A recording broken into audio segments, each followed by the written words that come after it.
কি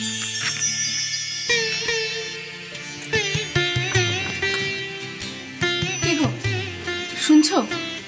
একটু তাকাও আমার দিকে। বউ, এখন বিরক্ত করো না, আমি কাজ করছি। কি কাজ করছো দেখি? কোনো কাজ করতে হবে না, তুমি এখন আমার কথা শুনবে।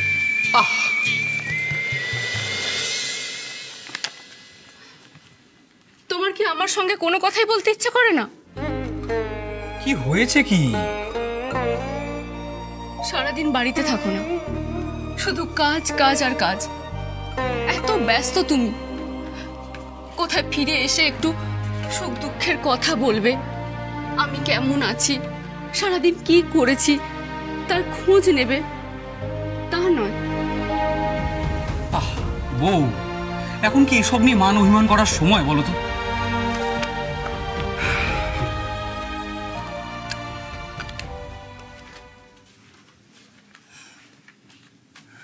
বউ, আমি তো এতদিন সব সময় তোমার সঙ্গে থেকেছি, তোমার সঙ্গে কথা বলেছি, সময় কাটিয়েছি। আজ এতদিন পর একটা সুযোগ এসছে নিজের কাজ করার, সবার কাছে নিজেকে প্রমাণ করার, নিজের একটা জায়গা তৈরি করার। তোমার কি সেটা ভালো লাগছে না বউ? কি কথার কি মানে করছো তুমি? আমি কখন বললাম আমার ভালো লাগছে না? আমি তো শুধু এটুকুই বলেছি যে আমাকে একটু সময় দাও। এটুকুও দিতে পারবে না? এতই ব্যস্ততা? কাজের জন্য মানুষ নাকি মানুষের জন্য কাজ? বউ, আমি তো সবকিছু তোমার জন্যই করছি। আজ যদি আমি নিজের একটা জায়গা তৈরি করতে পারি, তাহলে তো তোমারও একটা জায়গা তৈরি হবে, লোকে তোমায় মান করবে। আমরা তো দুজনেই একদিন সেই স্বপ্নটা দেখেছিলাম বলো। কিন্তু তুমি যদি আজ আমার পরিস্থিতি বুঝতে না পারো, তাহলে আমি কোথায় যাই বলো তো? কত শত জানি না আমি, আমার কিচ্ছু ভালো লাগছে না।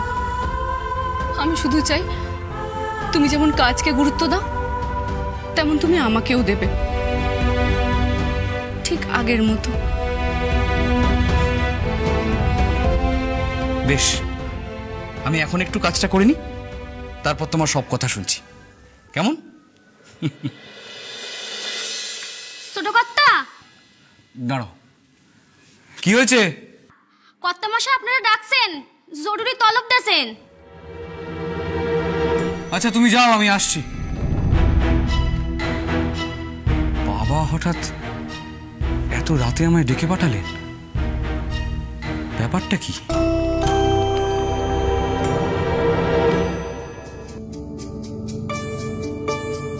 স্বয়ং সিদ্ধা, সোম থেকে শনি সন্ধ্যে ৭টায়, আকাশ ৮-এ।